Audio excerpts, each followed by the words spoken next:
Com o apoio de Bicho de Goiaba, Brazucas pelo Mundo e outros parceiros, te convidamos para a 7ª edição da campanha O Podcast é Delas.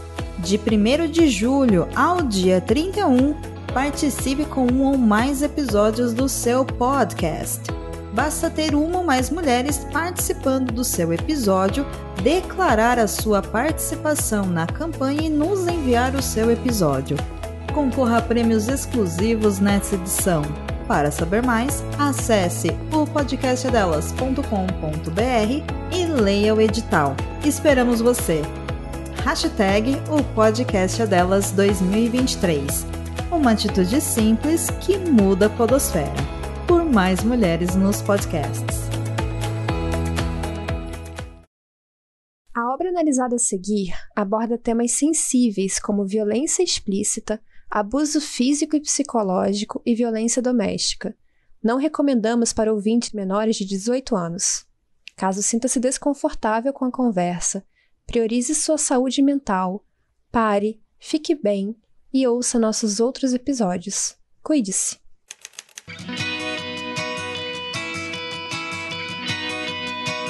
Perdidos na Estante, o seu podcast de adaptações literárias do site Leitor Cabuloso.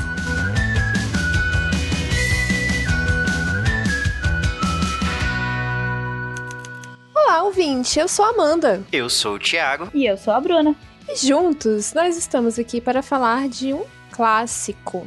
Que clássico é esse, Thiago? Hoje nós vamos falar de um livro super trevoso, escrito por ela, que é a mãe de todos os vampiros, Anne Rice. Não é isso, Bruna? Isso mesmo, Thiago. Mas não vamos falar só sobre o livro, não é? Não. A gente também vai falar sobre a adaptação, porque aqui no Perdidos na Estante a gente tem compromisso em te apresentar o que há de melhor em material de audiovisual. O que não falta é adaptação. Antes da gente falar sobre vampiros e mordidas e sangue, eu quero mandar um beijo.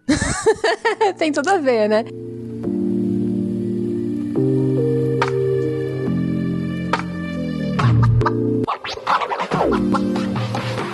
Momento do beijo. Eu quero mandar um beijo muito especial aqui hoje pro Rafa Arinelli, lá do Cinemação. Se você não conhece o Cinemação, ouvinte, eles falam tudo sobre cinema e também sobre séries. E eles analisam vários filmes, o conteúdo deles é muito legal, tem várias críticas. E também episódios com conteúdo extra, especial, como, por exemplo, o que eu e a Domênica participamos, que foi o episódio 511 de filmes com plot twist. Então, assim, o plot twist foi eu ter participado de outro podcast. Se você não conferiu ainda, dá uma moral lá pro Rafa, porque o conteúdo dele é muito bacana. Também quero mandar um beijo pro Edu Sasser, que gravou junto com a gente. E o Edu Sasser é lá do Logado, que comenta sobre séries, filmes e, inclusive, reality shows dos mais bizarros possíveis, que pra mim quase todos são. E ele tá super também antenado com o que está acontecendo e trazendo aí em último momento pra vocês. Thiago, você tem algum beijo especial? Eu tenho. Vou mandar 2 beijos especiais nesse episódio. Um vai pra ela, a outra mãe deste podcast, junto com você, Amandinha. Vou mandar um beijo pra Domênica. No momento em que esse episódio está indo ao ar, a Domênica já terá passado aqui pelas terras capixabas. Nós teremos a oportunidade de nos encontrar, ou melhor, já nos encontramos. Então, queria mandar um beijo pra ela e dizer que eu já tô morrendo de saudade. A outra beijoca vai para alguém que estará fazendo aniversário no dia que este episódio estará indo ao ar. Veja só. Então, um beijo pra mim. Alguém. Que vou completar 33 aninhos. É isso, Ti. Feliz aniversário, meu querido. Parabéns. Obrigado.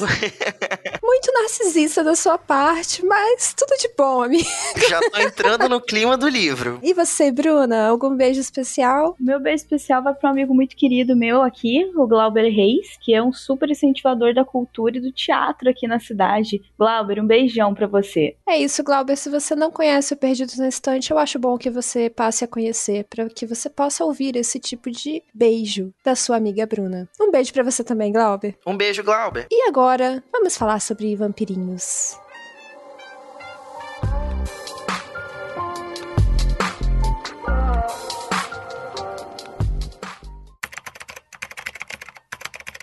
Entrevista com o Vampiro foi o primeiro livro de sucesso de Anne Rice, publicado em 1976, nos Estados Unidos. A partir de aí, originou-se um grande universo de histórias compartilhadas seguindo a temática de terror gótico pela qual a autora ficou tão famosa. Em entrevista, o vampiro Louis decide contar sua trajetória desde os tempos em que era um ser humano vivo, passando pela transformação e abordando uma série de eventos traumáticos e decisivos para a construção de personagens icônicos das crônicas vampirescas, como os vampiros Lestat, Cláudia e Armand. A obra já ganhou 2 adaptações, o filme de 1994, estrelado por Tom Cruise, Brad Pitt e Kirsten Dunst, e a série de 2022, pela AMC. Vale salientar que a série não está disponível ainda em nenhum streaming brasileiro.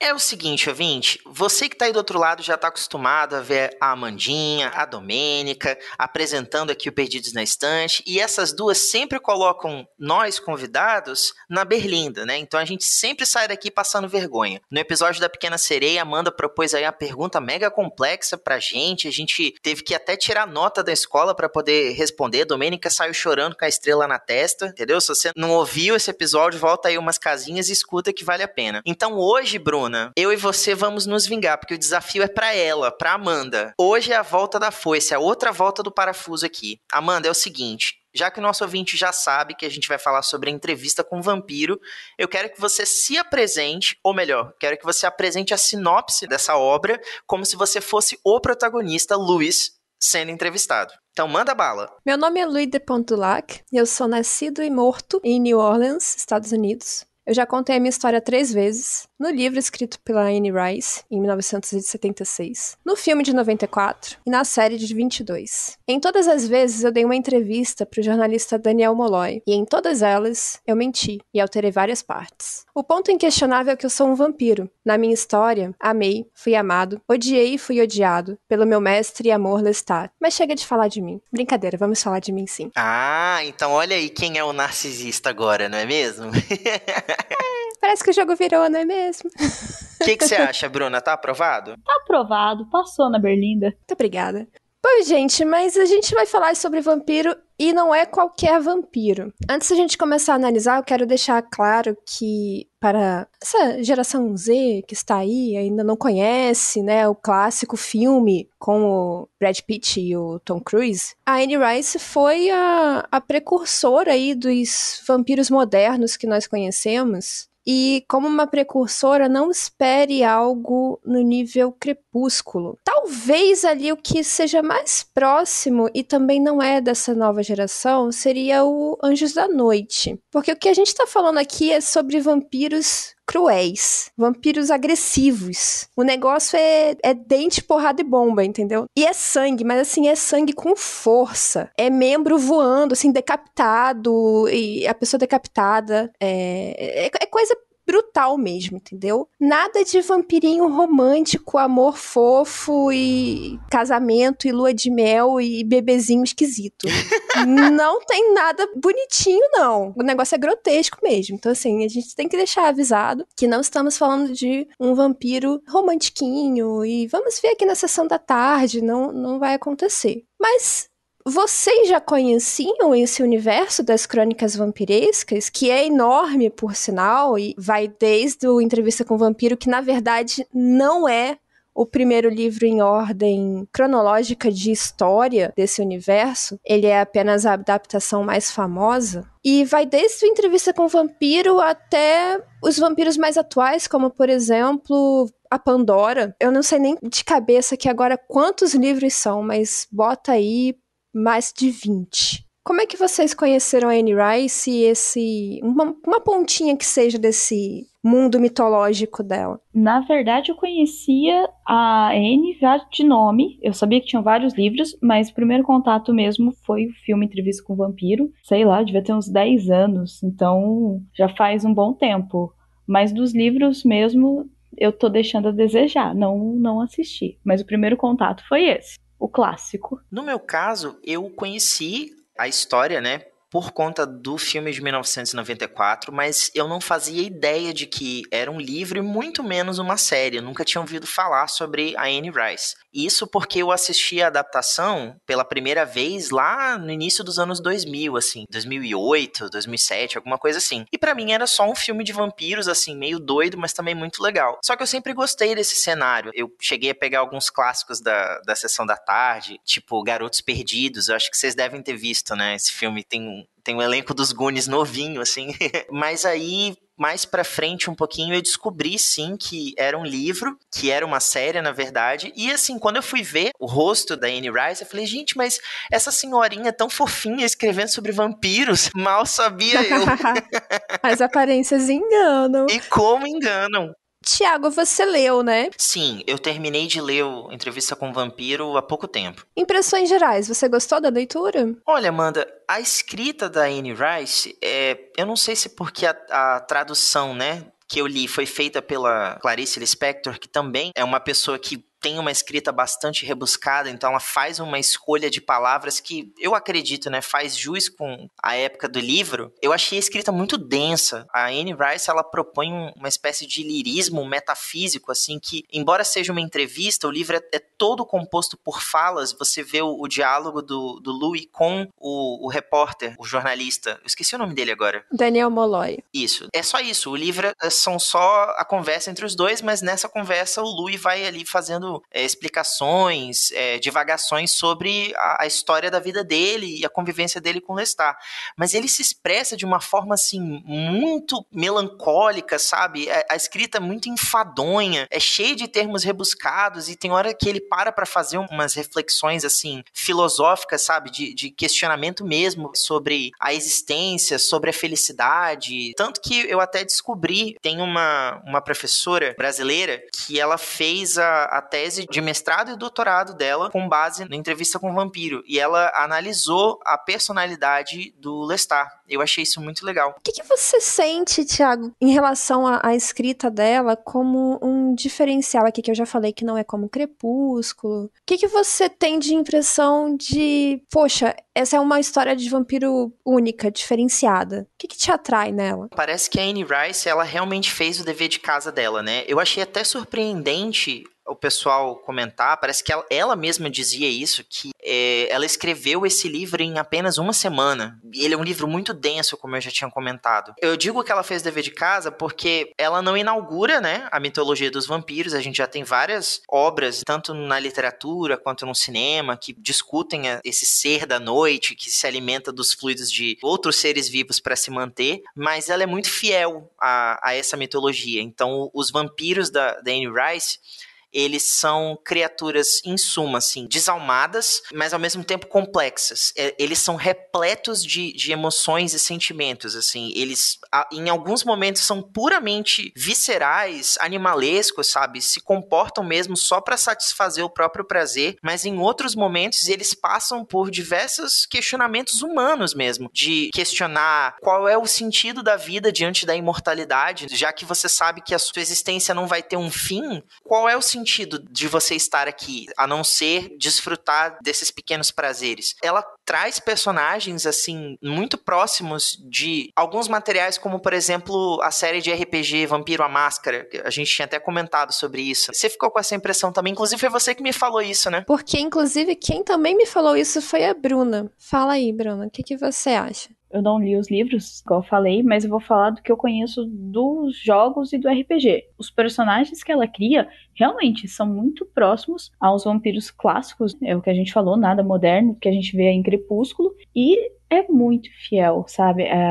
Aquela coisa de poder, de não só o poder físico, os poderes próprios do vampiro, né? E é muito interessante, o pessoal que joga o RPG do Vampiro à Máscara vai identificar muito das casas. São casas, né, Thiago? Eu esqueci agora qual que é o termo que a gente usa no vampiro. São clãs. Isso, clãs. Considerando que Vampiro à Máscara já é da década de 90, início de 90, é muito possível que eles tenham pego, sim, referências lá dos vampiros mais clássicos, tipo Drácula, o próprio Nosferatu, e também da Anne Rice, por que não, né? Porque você tem ali também essa questão da sedução que ela usa nos vampiros o Lestat, o Louis e a Cláudia utilizam para conseguir se alimentar das vítimas. Então tem toda essa questão da telepatia, da sedução, da superforça, da velocidade, a questão de paralisar o tempo. Então eu acho, inclusive, que esses poderes foram muito bem aproveitados na série, porque isso corre um sério risco de ficar bem esquisito.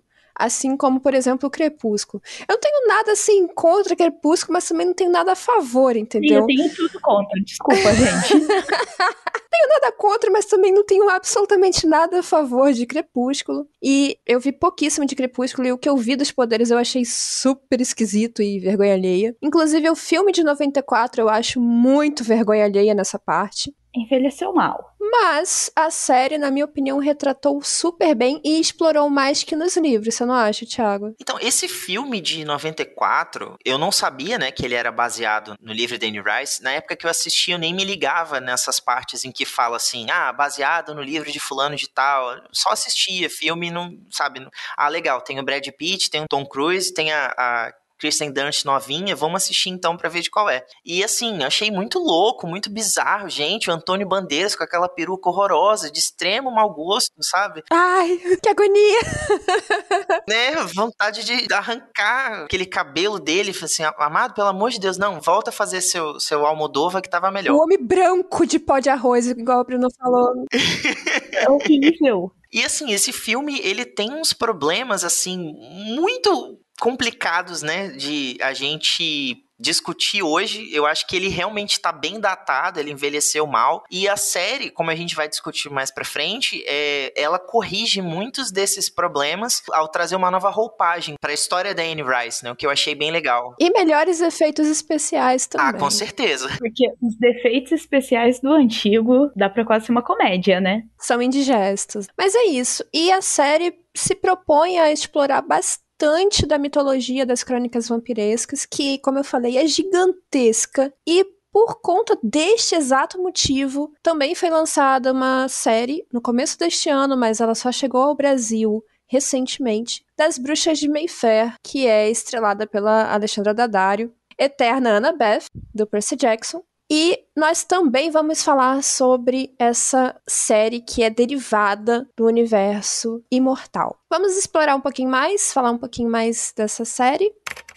A série Entrevista com o Vampiro redefiniu os contornos da história clássica, com direto envolvimento de Anne Rice e o filho Christopher, como produtores executivos. Após o falecimento da autora em 2021, Christopher assumiu a produção e todas as decisões sobre mudanças no roteiro foram aprovadas por ele, conforme os desejos da mãe. A atualização na história que a série se dispôs a fazer deu tão certo que conquistou a aprovação popular e já garantiu a continuação para a parte 2, que está em fase de produção atualmente. Ouvinte, aqui a gente não vai se segurar muito não. É um clássico. Clássico não tem spoiler, né? E se você não leu, não conhece o filme, não conhece a série, por favor, vá atualizar seu repertório vampiresco. Depois você volta aqui com a gente, ou então ouça por sua própria conta e risco. Gente, a série, vou contar assim minha experiência, depois vocês contam de vocês. Quando eu vi que ia sair a série no ano passado, eu pensei assim, pra que vai mexer nisso, né? Deixa o que tá quieto. Vai lançar mais coisa sobre vampiro. E o filme já foi bom, deixa o filme. Aí saiu o anúncio do cast, né? Eu olhei lá, é o Verme Cinzento como Louis. Falei, meu Deus, mas ele não parece o Louis, mas nunca. Porque o Louis é de 1700. E como que um homem... Em 1700, um homem como o Verme Cinzento do Game of Thrones, que é um homem negro, teria propriedades e fazenda de cana-de-açúcar e tudo mais naquela época, em 1700. Gente, escravidão, como assim? Está muito fora de contexto. Não, eu estava completamente errada, ouvinte. Eu estava completamente errada, eu estava louca, porque em 20 minutos de série, eu olhei pro Verme Cinzento e falei assim, você não é o Verme Cinzento, você é o Louis. Você sempre foi o Louis, você nasceu pra ser o Louis. O personagem estava esperando ele. Ele nasceu pra aquele personagem. Que atuação, meu Deus do céu, senhoras e senhores, que atuação absurda. Então, eu tive que morder a língua por muitos episódios, porque tudo que eu falei que ficaria esquisito eu retomar. Ai, mas aquele poder fica esquisito. Ai, meu Deus, eu não quero nem ver o Armand, porque, nossa, o Antônio Bandeiras, ridículo. E eu super preocupada com a questão da Cláudia também, porque, pô, ela é uma criança, e assim, hoje já é super... Já era, né? Mas hoje já seria um problemaço abordar tudo que acontece com a Cláudia tendo uma criança de 5 anos ali no cast, né? E aí, como é que vai ser? Vai mudar muito? Ai, não muda isso. Eu errei tudo. Peraí, plot aqui na cabeça de quem não leu o livro. Ela só tem 5 anos no livro? Sim, no livro a Cláudia tem 5 anos de idade. Na verdade, a Cláudia ela é inspirada na própria filha da Anne Rice, né? Que ela perdeu para leucemia. A garotinha não chegou a completar 6 anos, né? E logo depois que a filha dela morreu, ela... Acho que coisa assim, de 2 anos, ela se debruçou sobre essa ideia de escrever o romance. E a Cláudia é a personificação do que a filha dela foi. É meio que uma forma também, assim, de imortalizar a imagem que ela tinha da filha dela dentro de uma obra e também nesse contexto da vida que o vampiro leva de nunca morrer. Sim, da imortalidade.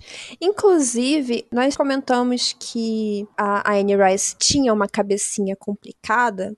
A Anne Rice passou por problemas e provações, assim, monstruosas. Então, o próprio Entrevista com o Vampiro, ela ter escrito em uma semana, eu até não duvido, sabe, Ti? Porque ela tava numa fase, assim, no fundo do poço. A mulher perdeu a filha. O negócio era, assim, completamente medonho na vida dela. E aí eu acho que ela transferiu muito isso para esses questionamentos filosóficos de várias páginas e parágrafos que, sei lá, parece que nunca vão terminar e os capítulos têm 150 páginas cada, entendeu? Então eu acho que essa verbalização toda dela era para externalizar esse problema todo que ela estava vivendo, esse contexto horrível do que ela estava vivendo. Concordo com você. O espanto maior é pelo fato de ser realmente uma obra de muita complexidade para ter sido escrita em tão pouco tempo. A impressão que dá é que ela vomitou aquilo ali, sabe? Tava, tipo, dentro dela e ali ela só simplesmente condensou e colocou pra fora. Eu acredito. Agora, uma coisa que não se fala muito quando anunciam essas coisas sobre autores escreverem em tempo recorde de, nossa, uma semana, é que possivelmente ela já tinha algumas anotações sobre isso, né? Então, de repente, ela tinha aquelas ideias já esquematizadas, alguns pensamentos escritos, algumas coisas ali, e o que ela fez, de repente, foi conseguir juntar todas aquelas ideias que estavam separadas e perdidas e tal, e tomar um corpo só de livro, né? Pode ser isso também. Não sei pormenores. E sempre há revisões. Todo livro, antes de ser impresso, passa por um processo de editoração. Com certeza ela deve ter recebido algumas orientações em processo de finalização e tal. E não é o primeiro livro dela, então ela já era uma escritora experiente. Ela já sabia o que estava fazendo. Bruna, qual foi sua primeira experiência, assim, com a série? Não esperava nada, me entregou tudo. É isso, eu falei pra Bruna uma frase. Eu fui procurar latinha e voltei com ouro. Como eu não sabia direitinho a data, né, da história, essa questão da adaptação do ator não me surpreendeu, né? Então não foi uma coisa que me pegou assim desprevenida. Mas a caráter da série me surpreendeu muito, muito. O estudo dos personagens, a aprofundação neles. Foi uma coisa assim absurda de densa pra mim. Acho que foi o que mais me chamou a atenção na série, que, nossa, passa muito longe do filme. Coloca o filme assim, no chinelo, põe pra fora assim e fala assim, não quero. É interessante você estar dizendo isso, Bruna, porque olha só que interessante. O roteiro do filme de 1994 é da Anne Rice. Ela transforma o livro dela em um roteiro pro cinema. É óbvio, aqui eu também acredito que ela deve ter tido supervisão, né? Que é muito diferente você escrever um livro e você escrever um roteiro, principalmente porque o livro dela não é um livro fácil de você adaptar, ele é muito composto, né, como a gente já comentou aqui, por divagações, questionamentos filosóficos, e isso no cinema não funcionaria tão bem. E aqui, na série de 2022, ela entra como produtora executiva, então, enquanto ela estava viva, ela supervisionou os detalhes, as escolhas da produção, que também sofreu por conta da pandemia de 2020, né? Foi um processo que foi estacionado, ela acompanhou enquanto ela pôde, mas infelizmente ela faleceu em 2021 após decorrências de um derrame cerebral. Mas o filho dela tocou o projeto depois, ele está tocando Sim, o projeto. o Christopher, né? Ele tá assumindo ali, inclusive, pelo que a gente conseguiu entender, a ideia é construir um grande universo onde todas as obras dela vão se encontrar, né, através da adaptação, como a Amanda já tinha comentado aí, As Bruxas de Mayfair, e aqui as crônicas vampirescas, né? Que vão, em algum momento ali, conversar entre si nesse universo adaptado. O que a Bruna falou sobre explorar os personagens, eu também senti. E engraçado que os meus temores de vai mudar muita coisa, na verdade, hoje eu já penso um pouco diferente dessa época aí que eu estava vivendo. Que foi ontem, não, brincadeira. Eu não acho legal que a obra seja adaptada na íntegra. E eu acho que esse é um problema do filme. O filme muda algumas coisas também, mas o filme tenta se manter fiel nessa coisa da conversa com o jornalista, então eu acho que fica uma coisa muito travada, sabe? Dele contando.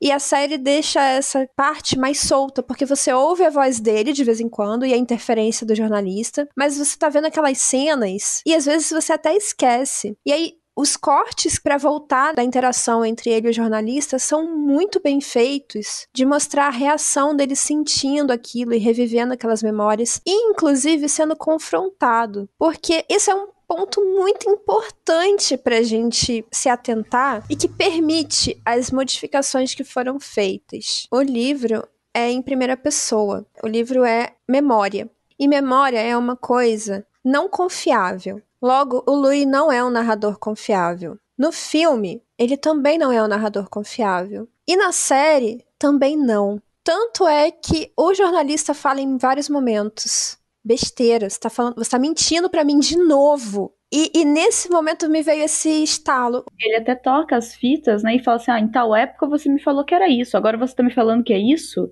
Exato. E aí você pensa, cara, tudo bem, eles deram um jeito muito sensato nas diferenças que acontecem entre a história. Afinal, no que a gente vai acreditar? São as memórias de um homem centenário. Na verdade, um pouco mais, né? Na série, ele tem apenas 100 e poucos anos. No livro, ele tem mais de 300. Uma coisa interessante que vocês comentaram do universo vampiresco, e igual vocês comentaram que tem o próprio livro do Lestat, né, que eu não sabia, é que toda a história ela tem dois lados, é certeza, até um terceiro que é neutro, né? E a gente só tá vendo do Luiz. Tem isso também, que é muito interessante. Exato. Então, quando você pega, por exemplo, diferenças do tipo, em 94, no filme, ele tinha uma esposa. Essa esposa nunca existiu no livro. Mas pensa só, eles estão ali na década de 90, em que tínhamos um mundo, ainda temos até hoje, né? Mas era muito pior. Extremamente homofóbico. Como que ele ia falar abertamente sobre ser um homem negro e gay? De repente, uma esposa é uma saída, digamos assim, um disfarce melhor, né? Pra iniciar a conversa ali com o jornalista. E agora, em 2022, ele já se sente mais confiante pra falar abertamente do relacionamento amoroso que os fãs de Crônicas Vampirescas que leram os livros sempre souberam que existiu. Mas o filme fez questão de não assumir. Deixar isso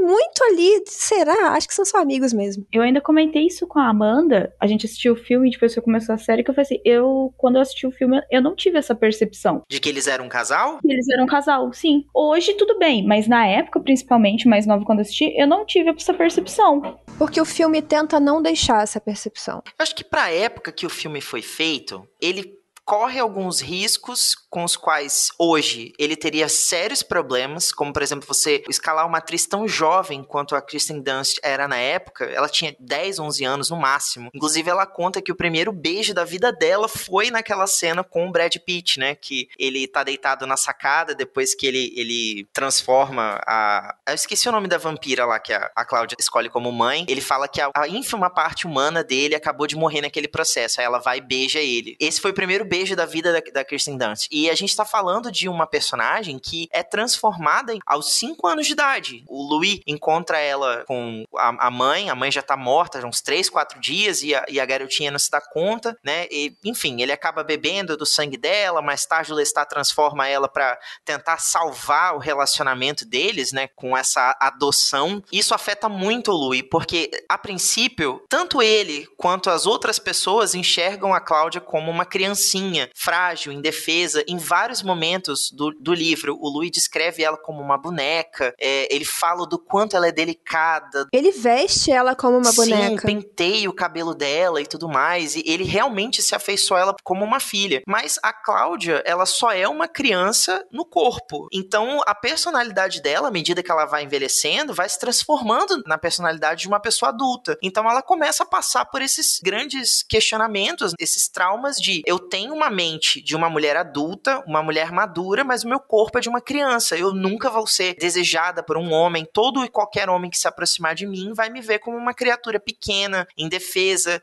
que inspira proteção, cuidado. Eu nunca vou ser desejada, cortejada por um homem. Então, aos poucos, ela também se vê amaldiçoada, tanto quanto o Louis, que eu tenho uma ideia, eu não sei se vocês vão concordar comigo nesse sentido, de que não é só a nossa aparência que se imortaliza no momento em que a gente é transformado, mas eu acho que muito do nosso background emocional também. O Louis atravessa vários séculos com esse sentimento de solidão, de tristeza, de não pertencimento. Mas não é só o Louis, o Lestat também é assim. Sim. Eu acho que esse tropo, né, do vampiro solitário é algo muito explorado, né? Essa coisa de você vai viver por séculos, mas você nunca vai saciar o vazio existencial de... Pelo contrário, ele só de vai ver todo crescer. mundo morrer. Pois é. Vocês estão falando da Cláudia, da transformação dela, igual o Thiago falou, que ele transforma ela pra tentar salvar o casamento dele. Isso também é uma diferença muito grande do filme pra série. Na série você percebe isso muito mais.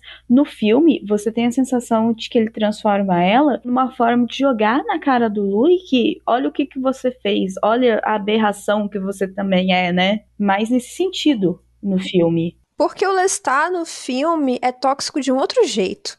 Ele sempre é tóxico, mas ele é tóxico de um outro jeito. Agora, eu sinto assim sobre a Cláudia que não é só a questão sexualizada, porque ela é uma personagem extremamente sexualizada, porque isso é um problema muito grave na cabeça dela, do tipo, a puberdade, né, que nunca vai chegar, mas na mente dela já chegou. Mas também tem um grande ressentimento ali que acontece por que você não simplesmente me deixou morrer? Por que ficar aprisionada num corpo infantil ou jovem, no caso da série, pra sempre? E por que você quer criar uma outra criatura solitária pra sempre? Porque ela olha pro Louis e pro Lestat e ela pensa, bom, pelo menos eles têm um ao outro. E eu nunca vou ter ninguém. Então tem essa coisa do egoísmo que ela joga na cara deles. Tipo, vocês acham ruim esse vazio existencial? Por que passar isso pra frente? Né? Ela não teve escolha no processo. Assim, ela teve menos escolha ainda que o Louis, por exemplo. Porque o Louis ainda teve, não de verdade, na cabeça dele apenas, né? Uma escolha. Mas ela tava à beira da morte, ela não teve escolha nenhuma. Ainda sobre a Cláudia, eu gostei muito da mudança que fizeram na série.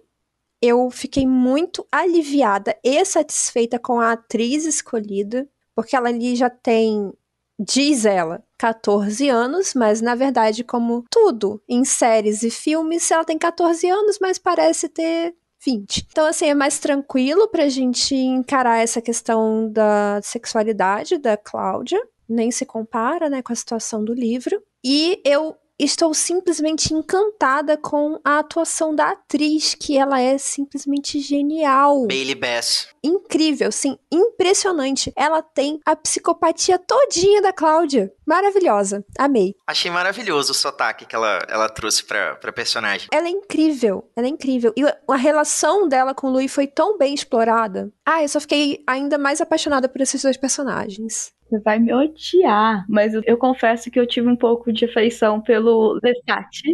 Então... É uma situação complicada. Eu não sei nem o que te dizer. Thiago. Mas conta aí, Braninha. Deixa eu tentar defender ele aqui, deixa eu fazer Não, um advogado do diabo. Não vai defender macho tóxico aqui, não. Tá, eu não tô falando que ele não é tóxico, eu não te falei que ele não era tóxico. Ele é um puta dependente emocional, nitidamente. Entendeu? Mas, cara, ele tem sérios problemas, de fato. Mas eu acho que o que a série entrega, ela te afeiçoa um pouquinho mais de algum resto de humanidade que sobra naquele ser. Não, eu só odiei ele mais ainda. Eu gostaria que o podcast tivesse vídeo pra você ver a minha cara agora. Isso é um maníaco sádico, mais nada. Mais nada, assim. Ele só faz todas as coisas mais erradas que se pode fazer num relacionamento, gente. Vocês vão assistir a série, vocês vão fazer uma listinha, assim, olha. O que não fazer jamais em um relacionamento. Aí vai lá, vai numerando as ações do Lestat. Mas o Luis, pra mim, também no filme, ele era um chato. Nossa, que preguiça do Brad Pitt. De verdade. Mas é o Brad Pitt, né, amiga? Não, mas não tinha como defender. É isso que eu tô querendo dizer. Personagem por personagem, pelo menos eu gostava do Cruz fazendo ele um vampiro safado mesmo, mauzão, entendeu? A Anne Rice detestava essa escolha. Ela nunca aprovou o Tom Cruise como Lestat. Ela tinha escolhido um outro ator na época que... Ele parece um vampirão caricato. Ele é. Gente, vou botar meu coração aqui pra vocês. Eu não suporto o Tom Cruise. Nossa! Eu não suporto o Lestat, não suporto o Tom Cruise. Inclusive, ele tem uma péssima atuação. Ele nunca saiu de Missão Impossível. Missão Impossível e Top Gun. E Top Gun também, verdade. E eu detesto o Lestat. Então, assim, juntou as duas coisas, eu odeio esse personagem com todas as minhas forças. Agora, o ator do Lestat, putz, fala sério, né?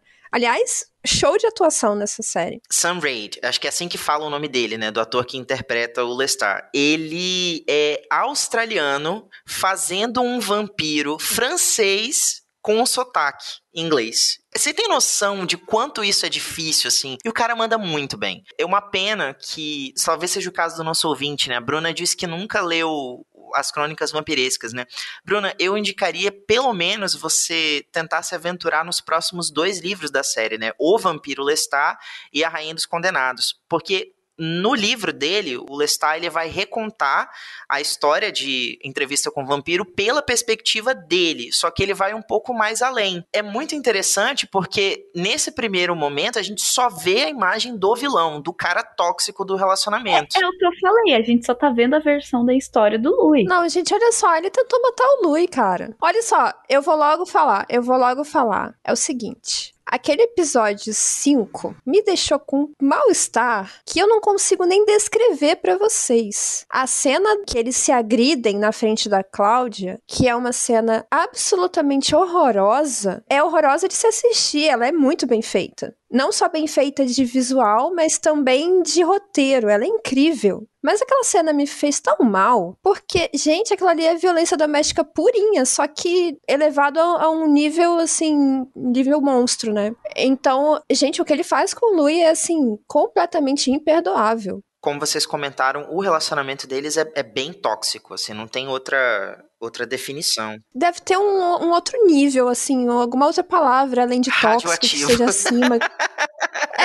Sei lá, nível usina nuclear explodida, sabe? O negócio é inaceitável. Então, pode ter uma outra visão pelo lado do Lestat? Pode ter. Eu acredito sim, por exemplo. O Louis realmente fica deslumbrado pela Cláudia. É a menininha dele, é a filha. Ele realmente tem aquele amor incondicional.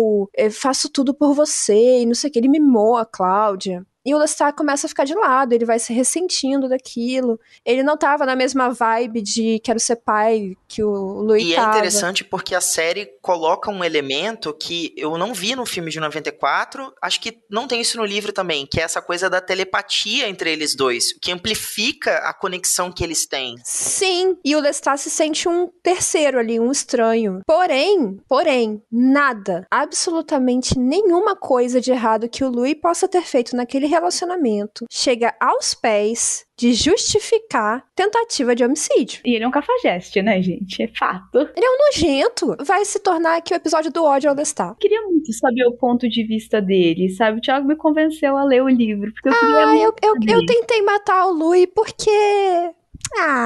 porque sim, né?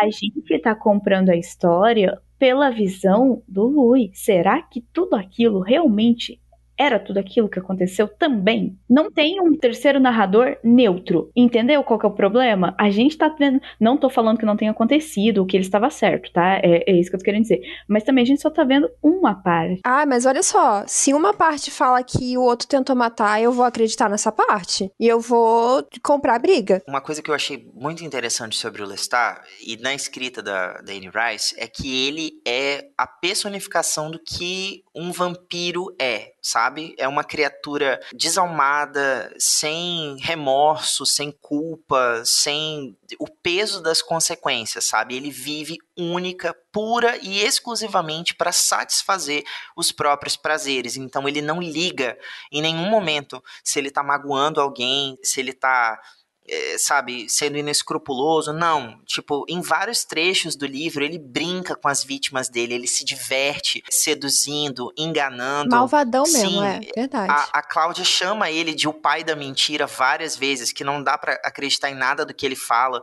E nesse sentido, a série constrói um Lestat ainda melhor do que o Lestat do livro. Porque no livro, o que acontece? O Louis tá vivendo uma vida, assim, a esmo, né? Tipo, ele vive essa questão do luto insuperado pela morte do irmão, que ele acha que foi ele que causou. E quando ele volta pra casa depois de uma noitada, assim, que ele tá trocando as pernas, ele simplesmente é atacado por um vampiro, o Lestat transforma ele pra poder ficar com a propriedade de Pointe du Lac. Na série, não, sabe? Ele realmente conquista o Louis. Ele faz o Louis se apaixonar por ele, tanto que naquela cena que ele leva o Louis na casa dele e aí chama a moça lá do bordel, e aí, tipo assim, o Lestat tira ela de cena, né, faz ela adormecer e finalmente eles se entregam um ao outro. Eu achei essa construção maravilhosa, porque você mostra outros lados, você mostra a profundidade do personagem. Por outro lado, eu acho o Louis dessa série mais enérgico. Eu acho que ele não é tão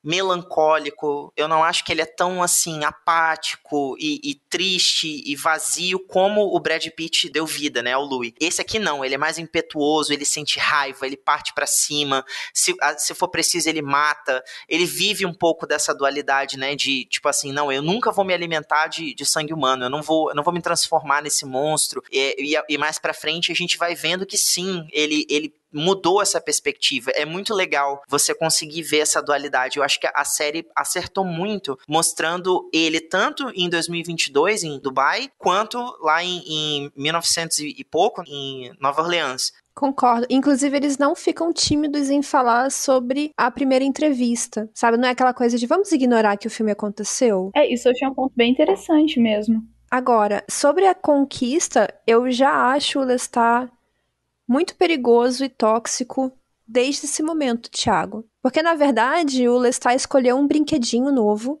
ele se encantou pelo Louis, e ele fez de tudo para manipular a cabeça do Louis, que estava num momento fragilizado, que era um homem negro sofrendo racismo, porque isso é muito legal que a série tenha abordado o contexto histórico, e ele se mostrou ali a salvação. Olha, ninguém aqui te dá valor, tá vendo? Mas eu te vejo como você é. Cara, ele é muito manipulador, o cara é nojento. É um traço do vampiro clássico. Isso não significa que ele seja uma boa pessoa.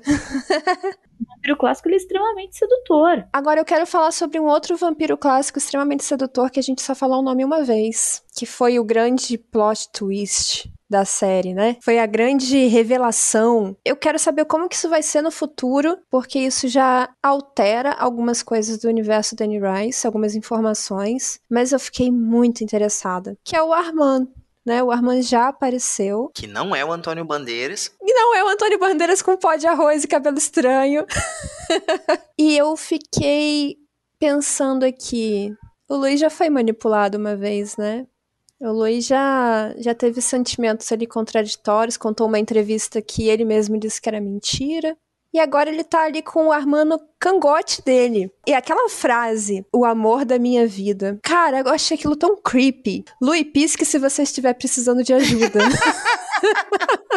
Sabe o que era a minha impressão ali, naquela cena ali do final, quando ele fala isso? Era que o Armand estava controlando ele. Gente, o Armand é um vampiro de mais de 500 anos. Se o Lestat é um vampiro forte, o Armand é o cara.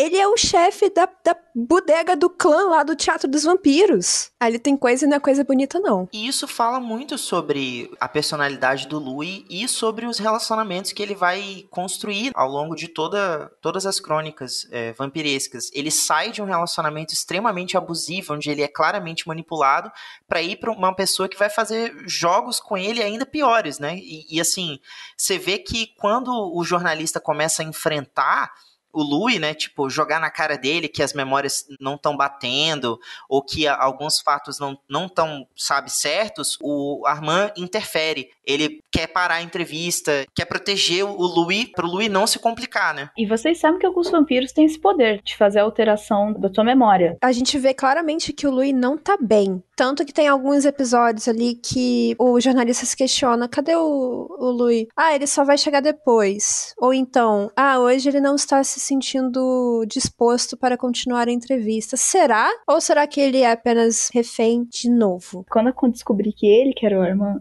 de verdade, é porque já coincidiu dos dois estarem na mesma cena juntos. Porque também tem um outro rolê de vampiro, que tem um clã aí que eles conseguem tomar a forma do outro. Que eu falei assim, era um sendo o outro, mas tem cena que os dois estão juntos. Eu juro que eu ficaria nessa dúvida. Vocês já tinham sacado que era o Armand? Claro que não! Foi o maior plot twist pra mim. Eu não tinha sacado assim. Eu tinha percebido que estavam dando muita importância pra aquele carinha, pro Rashid. Eu tinha percebido também que foi estranho que o Louis tenha se alimentado do outro cara. E o cara quase faleceu lá, né? E ele se alimentou do Rashid e o Rashid ficou de boa ali. Então eu pensei, bom, esse cara, não sei se ele é vampiro, mas ele é um pouco mais forte, parece. Tá ganhando muito tempo de tela e tal. E aí quando ele aparece no bar, naquela retrospectiva lá com o Louis, na hora eu pensei, puta, é o Armand. Porque faria sentido a descrição. Aí eu pensei no Antônio Bandeiras com aquele cabelinho e falei, nossa. Com pó de arroz. Nossa, é o Armand. E eu fiquei com aquela pulguinha atrás da orelha. Aí eu fui lá, eu tava no penúltimo episódio, eu fui lá e mandei mensagem pra Bruna. O Armand vai aparecer até o final? Só me fala isso. Aí ela ficou cheia de 9 horas, desconversou. Eu falei, só sim ou não? Claro, eu vou estragar a surpresa ali do último episódio. Ali eu já tava muito desconfiada. E eu achei excelente. Porque isso muda toda a nossa perspectiva sobre essa entrevista. E é por isso que eu estou te falando. Será que tudo o que aconteceu, aconteceu? Ou porque no filme ele já tinha encontrado com o Armand? Agora você me deixou com essa pulga atrás da orelha. Será que eu estou errada de novo? Vamos saber em algum momento no futuro. Gente, será que o Armand alterou as memórias pra culpar o ex? Gente, olha, no futuro eu chamo vocês dois e se eu estiver errada de novo, vocês jogam isso na minha cara, por favor. Pode deixar, a gente tá aqui pra isso. Agora, eu fiquei me questionando uma coisa. Eu não lembro se isso acontece no filme. No livro, o Armand é o responsável pela morte da Cláudia. Sim, é isso mesmo. No filme também? No filme, na verdade, é um outro vampiro, que eu não vou lembrar o nome agora, Stefano, sei lá, um negócio assim. Ele desconfia da forma como o Louis se sente e tal, e ele acha que o Louis e a Cláudia assassinaram o criador deles, que no caso é o Lestat. Isso, entre os vampiros, é um crime, você matar alguém da sua própria... Um semelhante, né? É, um semelhante. Ele propõe ali, não é bem um julgamento, mas ele encarcera o Louis num cofre pra sempre e coloca a Cláudia com a outra vampira lá pra pegar a luz do sol. Só que depois você descobre que, na verdade, isso foi arquitetado pelo Armand, que ele fez todo esse circo pro Louis aniquilar aquele clã, o Teatro dos Vampiros, e depois se tornar o amante dele. Aí agora eu questiono a vocês. Eu levanto esse ponto pro futuro aí do universo imortal que essa série está construindo. Será que o Louis, de 2022, ainda não sabe, esse tempo todo depois, que foi o Armand o amor da vida dele? Aqui eu estou fazendo aspas no ar, tá? Caso vocês não estejam me vendo, que eu acho que não estão. Será que ele vai descobrir agora? Que foi ele que arquitetou a morte da Cláudia? Sim. Será que ele tá fazendo isso tudo pra encobrir, inclusive, isso? Gente, rosto do Louis agora em aquela finalização da Avenida Brasil. Gente, seria muito interessante se eles fizessem dessa forma, sabia? Com o final da Avenida Brasil? Não. Não, aí com certeza, assim, pra mim todos os episódios deveriam ser assim. Eu acho fantástico. Não, mas se eles abordassem por esse lado, sabe? Mas a única coisa que é fato, o Louis tem dedo pro boy lixo, né, gente? Tem um dedo podre, fala sério. O Armand é realmente, assim, incrível. Eu acho ele... Como vampiro. Sim, como vampiro. Cara, ele é muito poderoso. O Lestat também era. Como vampiro? Também, mas cara, o Armand é muito mais que o Lestat. Até porque nesse universo aí, quanto mais velhos eles são, mais poderosos, né? E eu fico realmente me questionando, não foi à toa, não foi só pra chocar ali no final. com certeza isso vai abalar as estruturas da história da Anne Rice. E eu não acho que seja uma decisão leviana, não. Eu ainda acho que é uma novela mexicana e que ele tá controlando todo mundo. É bem possível. Inclusive, eu vou contar um spoiler aqui, mas depois vocês fingem que esqueceram. Que me deixa mais curiosa ainda. O que eles vão fazer? Porque eles vão ter que alterar muita coisa. Porque, inclusive, o Armand, no futuro bem lá pra frente das Crônicas Vampirescas, ele chega a se relacionar com o Daniel Molloy. Porque a passagem de tempo é muito mais curta. Ele não tá tão velho assim.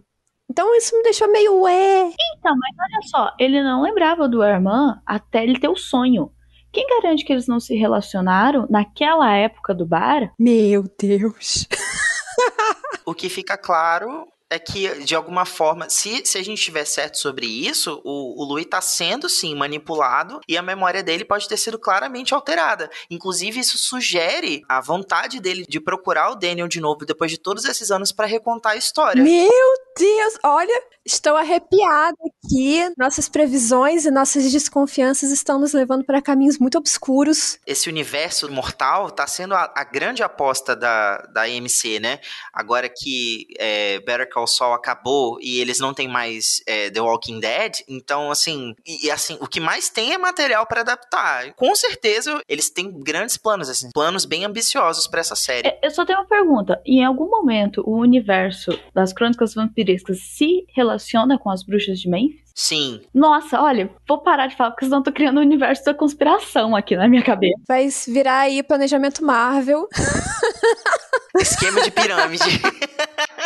Mas é isso. Ouvinte, nós vamos falar também sobre As Bruxas de Mayfair, que finalmente ganhou a estreia aqui no Brasil pela Lionsgate, que não é tão de fácil acesso assim, né, gente? Mas ganhou. Pelo menos veio pra cá. E nós vamos comentar sobre ela, né, Bruna? Vamos sim. Então, aguarde nosso próximo episódio, porque pelo menos eu sou muito fã de vampiros com poderes de verdade e não que brilham no sol. É isso. Thiago, onde a gente te encontra, hein? A questão é essa, vocês não me encontram. Vocês não me encontram. Eu tenho sempre que ouvi-lo falar isso, porque já é um clichê aqui no Perdidos. Mas vocês, ouvintes, podem me encontrar lá no Instagram. Eu sou @Amanda_Barreiro, ou lá no Perdidos, né? E você, Bruna? Vocês podem me encontrar tanto no Instagram quanto no Facebook, como otomura.bruna, e também no meu blog, que é o metamorfia.com.br, metamorfia com PHY. Muito obrigada, Ti, por ter ajudado com as suas opiniões, com as suas reflexões, por ter topado esse desafio louco de ler o livro em uma semana. Você é demais, Ti. Obrigada, Amandinha. Não foi uma tarefa fácil, assim. Inclusive, eu comentei com você, eu tive pesadelo por causa desse livro. Foi tenso, assim, foi complicado. Mas foi divertido, assim, revisitar essa história, conhecer ela mais na íntegra e me deu vontade de continuar, né, a leitura das Crônicas Vampirescas. Quem sabe me aventurando em outros universos imaginados aí pela Anne Rice. Vamos continuar, então. Esperamos por mais série. E, Bruna, obrigada por ter vindo de novo. Eu que agradeço, vocês sempre me receberem aqui. E ter topado também o desafio de rever o filme e ver a série. Foi tudo corrido pra todo mundo e gente, eu gostei muito disso, sabe? Porque acho que ficou tão fresquinho e a gente foi comentando e foi muito divertido. Foi legal mesmo. É isso, ouvinte, muito obrigada pela sua escuta atenta e fique bem, até a próxima. Tchau, tchau, galera. Boas leituras. Tchau, gente. Beijos. Contribua para novos episódios do Perdidos na Estante em catarse.me/leitor_cabuloso ou no PicPay.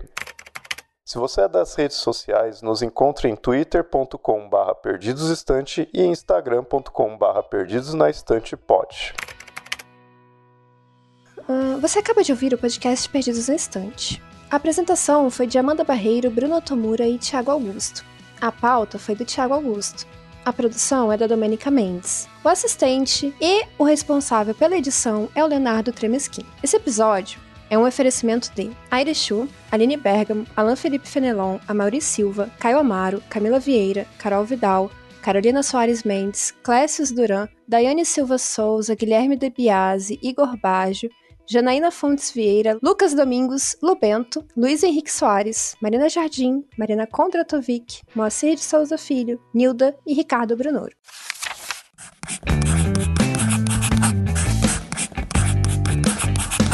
Esse podcast faz parte do site Leitor Cabuloso. Conheça nossos conteúdos em www.leitorcabuloso.com.br.